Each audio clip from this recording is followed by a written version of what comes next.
उमर फारूक आजम, किसी ने पूछा उमर इब्ने खत्ताब कहाँ जा रहे हो? कहा जाते कहाँ, बानी इस्लाम के सर को तन से जुदा कर देंगे आज। कहा अच्छा, कहा क्यों?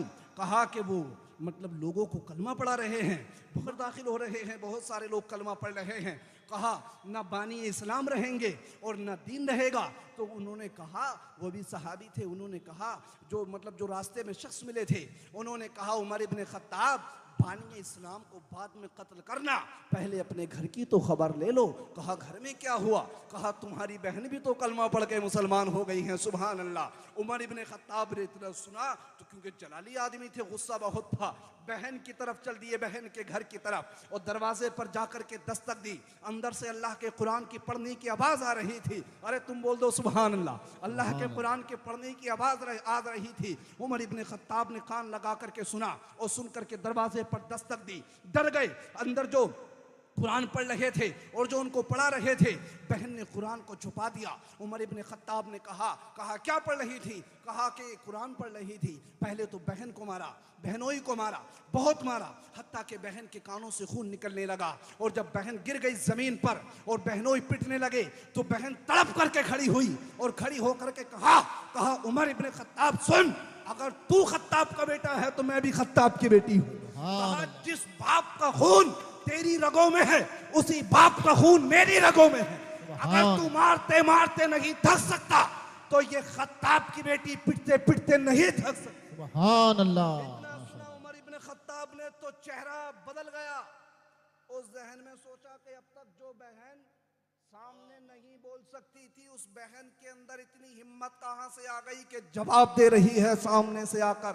फिर कहा धीमी सी आवाज में कहा अच्छा बहन पढ़ क्या रही थी, सुना तो दो जरा, क्या पढ़ रही थी? कहा उमर ऐसे नहीं सुनाया जाएगा। कहा फिर कैसे? कहा तुम पहले गुस्ल करके आओ, तुम्हारा जिस्म भी पाक नहीं है, क्योंकि कुरान को पाक लोग छूते हैं। उमर इब्ने खत्ताब गए गुस्ल करने के लिए, और तुम बोल दो सुभान अल्लाह। उमर इब्ने खत्ताब गए गुस्ल करने के लिए।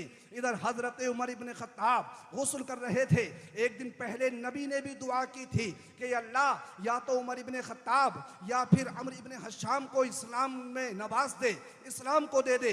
अब फिर सुने, उमर इब्ने खत्ताब गुस्ल कर रहे थे और बहन इधर अपने मुसल्ले को बिछा करके सर को सजदे में रख करके दुआएं कर रही थी। सुभान अल्लाह। बहनों से नफरत मत किया करो।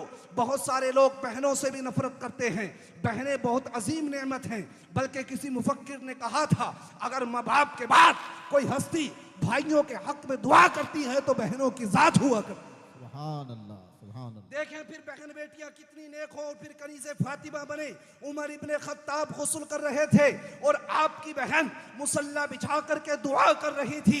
बहन भी खातून थी, नेक थी, और दुआ क्या कर रही थी कि रब्बे कायनात, पानी का काम है मेरे भाई के जिस्म से जाहिरी गंदगी को धोना, और तेरी रहमतों का कमाल है मेरे भाई के दिल से कुफ्र की गंदगी को धो देना। उमर इब्ने खत्ताब जब गुस्ल कर रहे थे और जिस्म भी नापाक था, और जब वापस पलट करके आए तो फिर बहन की दुआओं से जब कुरान को पढ़ा उमर इब्ने खत्ताब ने, और पढ़ा के ताहा मा अंज़लना अलैकल कुरान लितश्क़ा, कहा कि ये कुरान हमने इसलिए तो नाज़िल नहीं किया था कि लोग इससे मशक्क़तों में पड़ जाएं। इतना सुना है, आंखों में आंसू आ गए, बहन की दुआ कबूल हो गई।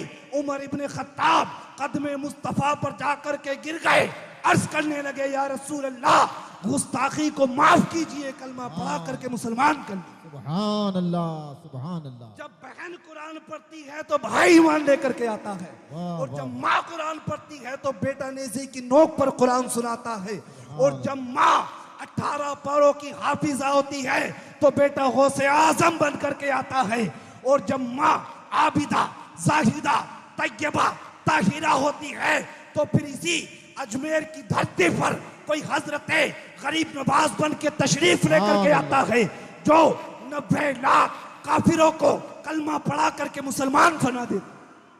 सुभान अल्लाह, सुभान अल्लाह। माँ बाप नेक तो फिर औलादे नेक।